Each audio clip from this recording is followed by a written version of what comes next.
ఓం మహాగణాధిపతయే నమ. ఓం గురుభ్యో నమ. ఓం శ్రీమాత్రే నమ.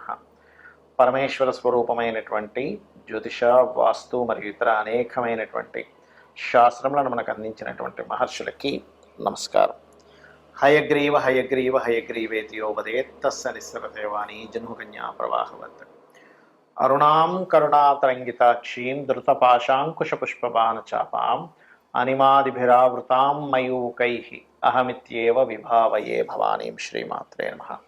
ప్రేక్షకులకి ఆ లలితాంబిక అమ్మవారి యొక్క అనుగ్రహం పరిపూర్ణంగా కలగాలని మనస్ఫూర్తి కోరుకుంటూ మనం ఈరోజు చూడండి, మనం బయట సొసైటీలో కనుక చూసినట్లయితే ఎవరో ఏదో బ్లాక్ మ్యాజిక్ చేశారని, లేకపోతే ఏదో గాలి సోకిందని, దిష్టి బాగా తగులుతుందని, శత్రువులు ఏదో వీళ్ళ మీద ఏదో ప్రయోగం చేశారని, ఇట్లాంటివి మనం చాలా చూస్తూ ఉంటాం.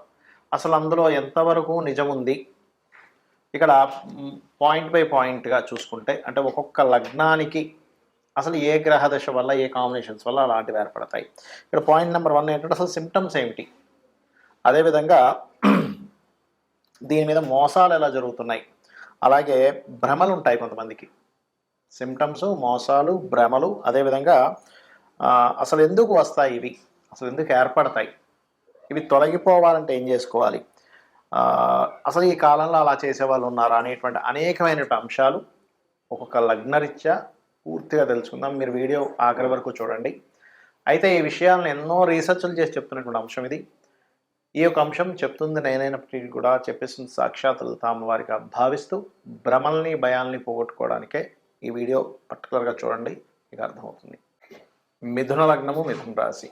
మిథునం వారికి కుజుడు పాడై గనక లగ్నానికి సంబంధం వచ్చి, ఆ యొక్క కుజుడు పాడైపోయి లగ్నానికి సంబంధం వస్తే శత్రువులు చేస్తారండి మీ మీద ఏదైనా. లేదా ఒక్కొక్కసారి ఏమవుతుందంటే శత్రువులు చేయకుండా సమ్ టైమ్స్ ఎవరినో ఏదో మీరు పూర్వజన్మలు, ఎందుకంటే కుజుడు పూర్వజన్మ కర్మకారకుడు. పూర్వజన్మల్లో చేసినటువంటి కొన్ని సాధనలు ఉంటాయి, ఆ సాధన కూడా వెంటపడుతూ ఉంటుంది వీళ్ళని. పూర్వజన్మలో ఇప్పుడు మనకి దేవతా సాధన అలాగే వెంటబడుతూ ఉంటుంది, పైశాచికమైనటువంటి కొన్ని ఉంటాయి, పిశాచ సాధనలు కొన్ని ఉంటాయి, ఈ కూర్చొని చేస్తుంటారు కొంతమంది. అలాంటి సాధనలు కూడా మిమ్మల్ని వెంటబడతాయి, గుర్తుపెట్టుకోండి. అంటే పూర్వజన్మల్లో చేసి వదిలేసాం, అయిపోయింది, అక్కడికి జన్మ అయిపోయింది, అది కూడా కనెక్ట్ అవుతూ ఉంటుంది. అప్పుడు కుజుడు పాడే లగ్నాన్ని కానీ, పంచమ స్థానాన్ని కానీ ఇలా కనెక్టివిటీ ఉన్నప్పుడు ఏంటంటే ఇది ఒక్కొక్కసారి ఆ రూపంలో రాకుండా శత్రువుల రూపంలో వస్తూ ఉంటుంది. అలాంటప్పుడు కందులు దానంగా ఇవ్వడం, హనుమాన్ చాలీస ఎక్కువగా చేసుకోవడం, స్కందుని యొక్క ఆరాధన చేయడం, మీకు ఖచ్చితంగా దాని నుంచి బయటపడగలుగుతారు. ఇదే మిథున లగ్నానికి ఒకవేళ రవి పాడయ్యాడు అనుకోండి. రవి పాడైనప్పుడు ఏమవుతుందంటే, చాలామందిని గమనించండి, ఏదో ఇలా బయటికి వెళ్ళి వచ్చానండి, వెంటనే నాకు సంథింగ్ మొత్తం డిస్టర్బ్ అయిపోయినట్టు ఉంటాడు. అంటే మిథునం వారికి రవి కనుక పాడైతే తొందరగా వాళ్ళకి ఎఫెక్ట్ వస్తుంది. షార్ట్ జర్నీస్లో ఎఫెక్ట్ వస్తూ ఉంటుంది.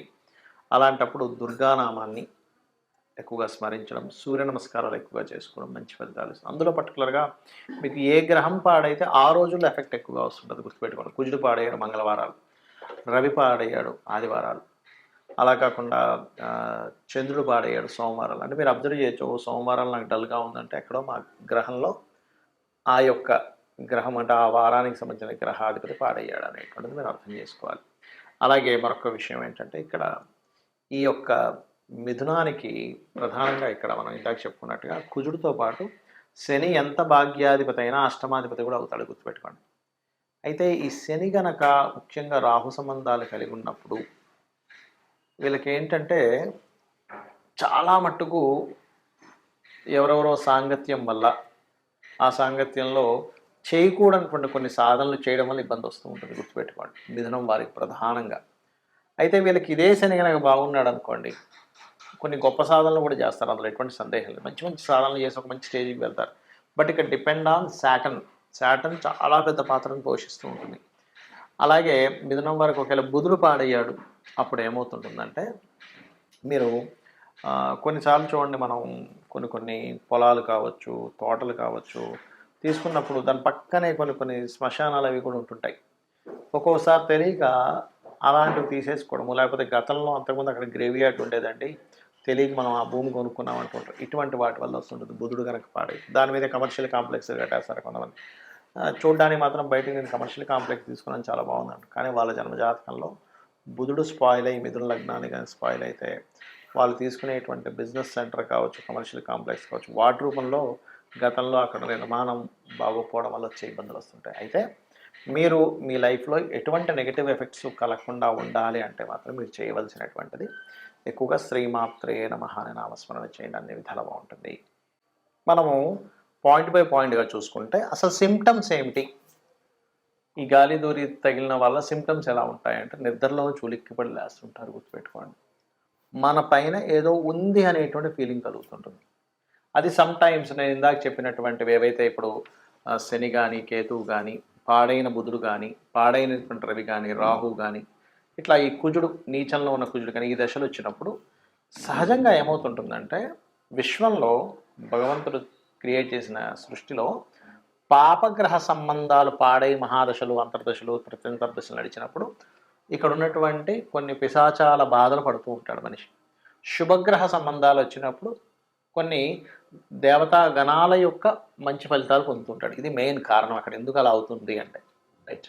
అయితే సిమ్టమ్స్ మాత్రం చెడు కళలు రావడం, చెడు కళలకి గజేంద్ర మోక్షం చదువుకుంటే క్లియర్ అయిపోతుంది.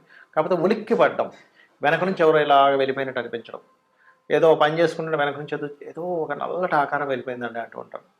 ఇవి కొంతమందికి భ్రమలు కూడా ఉంటాయి. అంటే ఏమిటి, ఏమీ లేకపోయినా భ్రమ పడుతుంటారు.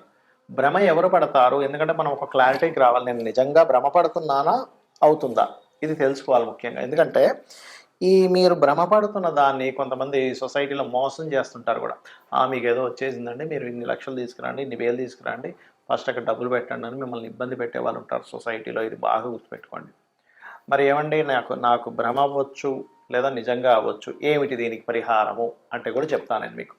అలాగే మరొకటి ఏంటంటే ఇక్కడ భ్రమకి నిజంగా జరుగుతుందా అనడానికి ఏమిటి తేడా అంటే చెప్తాను చూడండి.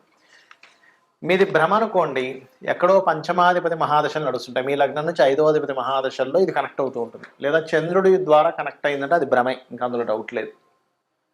నిజంగా జరుగుతుందంటే అప్పుడు ఏంటంటే మీరు సంబంధం లేకుండా ఉలిక్కి పడుతూ ఉంటారు, అది నిజమైందనమాట. అయితే అందులో ఇక్కడ మరి ఈ రోజుల్లో నిజంగా ఇలాంటివి ఏమైనా ఇప్పుడు మనం వింటూ ఉంటాం, పాతకాలంలో వినేవాళ్ళం, బాణామతి, చిల్లంగి, లేకపోతే రకరకాలు ఉంటాయి, రకరకాల చెడుపులు చేసేవాళ్ళు ఉంటారు. మరి ఈ కాలంలో ఉన్నారంటే చాలా తక్కువ అలాంటివి చేసేవాళ్ళు ఇప్పుడు. ఎందుకంటే ఇప్పుడు అంత ఓపిక కానీ అంత నిష్టగా ఉండేవాళ్ళు కానీ లేరు. ఎక్కడో ఓ లక్షలో కోట్లో ఒక వ్యక్తి దొరుకుతారు జెన్యూన్గా ఉండేవాళ్ళు. మిగతా అంతా కూడా మార్కెట్లో ఉన్నదంతా కూడా ఫేక్ పీపుల్ ఎక్కువగా ఉన్నారు, ఇది మీరు గుర్తుపెట్టుకోండి. ఇది చాలామంది నాకు శత్రువు ఉన్నాడు, వాడి మీద ఏదో ప్రయోగం చేయడానికి ఎవరినో కలిశాను, ఇన్ని లక్షలు తీసుకున్నారు, ఏదో చేసేసాను అన్నాడు, ఇంకేవో చెప్తూ ఉంటారు. అది మీరు నమ్మకండి దయచేసి.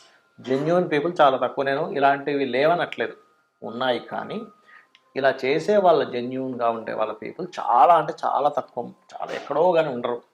వాళ్ళు దానికి ఎన్నో నియమనిష్టలు పాటించాలి, లేకపోతే వాళ్ళకి ప్రమాదం అనమాట అది. రైట్. అలాగే ఇక్కడ ఇంకొక విషయం ఏంటంటే అసలు వీటి నుంచి మీరు తప్పించుకోవాలి, వీటి నుంచి అసలు బయటపడాలి అంటే ఏం చేయాలి? శాస్త్రాల్లో చాలా ఉన్నాయండి పద్ధతులు.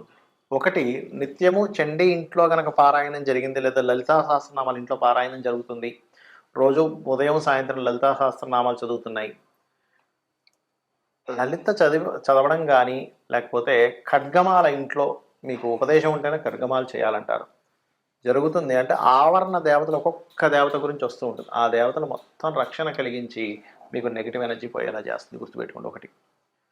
రెండవది, హనుమాన్ చాలీసా వచ్చండి నాకు, పొద్దున్న సాయంత్రం ఇంట్లో చేసుకుంటాను, లేదా రామ భజన ఏదైనా చేస్తాను ఇంట్లో, ఖచ్చితంగా అటువంటి నెగిటివ్ ఎనర్జీస్ తరిమి కొడతాడు ఆంజనేయ స్వామి. రెండవది. ఇక మూడవది ఏంటంటే, లేదండి మాకు ఒకసారి ఏదైనా ఒక పెద్ద కార్యక్రమం చేసుకుందాం అనుకుంటాం, దాంతో క్లియర్ అయిపోవాలంటే చండీ పారాయణం, చండీ హోమం ఖచ్చితంగా ఇంట్లో ఇటువంటి నెగిటివ్స్ ఏమైనా ఉన్నా సరే పోగొట్టేలా చేస్తుంది, గుర్తుపెట్టుకోండి. ఇలాంటివి చేసుకోండి. కానీ అనవసరంగా ఏదో నమ్మి ఏదో భ్రమంలో బ్రతుకుతూ ఏదో అయిపోయిందని అనుకుంటూ దీనివల్ల ఏమవుతుందంటే ఏమీ జరగనటువంటి మీరు ఏదో ఎవరో ఏదో చేశారనో, ఏదో గాలి సోకిందనో, ఇలాంటి భ్రమంలో ఉన్నప్పుడు ఏమవుతుందంటే లైఫ్ అన్నిటినీ పక్కన పెట్టేస్తాడు మనిషి. అంటే చేస్తున్నటువంటి ఉద్యోగము, వ్యాపారము, ఇవన్నీ వదిలేసి వాటి చుట్టూ తిరుగుతుంటాడు. కాబట్టి దయచేసి ఇటువంటి వాటికి మీరు ఈ రకంగా మీరు బయటపడవచ్చు. శుభ్రంగా ప్రతి క్షణము ఇవన్నీ చేయలేనండి, ఆంజనేయ స్వామిని తలుచుకుంటా సరిపోతుంది. లేదు శ్రీమాత్రే నమః అనుకున్నా కూడా సరిపోతుంది. అయితే ఇక్కడ ఎప్పుడూ కూడా ఇంట్లో కనుక మీకు కొంతమందికి ఏంటంటే మనుషులకు ఉండదు కానీ ఇంట్లో నెగిటివ్ ఎనర్జీ వస్తూ ఉంటుంది. ఎలాంటి ఇల్లు ఒక్కోసారి మనం కొన్ని రోజుల పాటు ఎవ్వరూ ఉండకుండా ఇంట్లోకి ఏ ఊరు వెళ్ళిపోవడమో, లేకపోతే ఇల్లు ఖాళీ చేసి వెళ్ళిపోయి మళ్ళీ ఎప్పుడో 2, 3 నెలల తర్వాత మళ్ళీ ఇంటికి వచ్చినప్పుడు ఏమవుతుందంటే నెగిటివ్ ఎనర్జీ ఫామ్ అవుతుంది. అలాంటప్పుడు ఖచ్చితంగా ఇంట్లో ఏ హోమమో, సత్యనారాయణ సంవ్రతమో ఒక 11 రోజుల పాటు గోమూత్రాన్ని చల్లి నీట్‌గా తుడవడం చేయాలి.